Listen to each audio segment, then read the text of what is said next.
Andito kami guys sa fried chicken ni Mela. Right.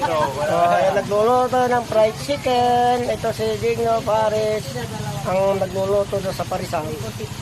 Andito naman yung tindira niya guys. Pupunta tayo.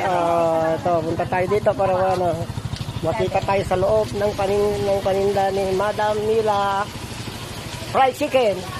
Andito tayo sa Watatap. Guys. Yan na. Magagandang tindira ni Madam Mila. Yan pala gayo.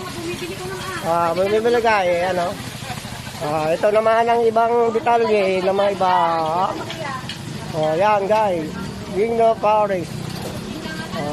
Yan. Balik tayo sa ibang detalye. Paris daw. Yan na, balik tayo kay Mami para hindi siya malungkot.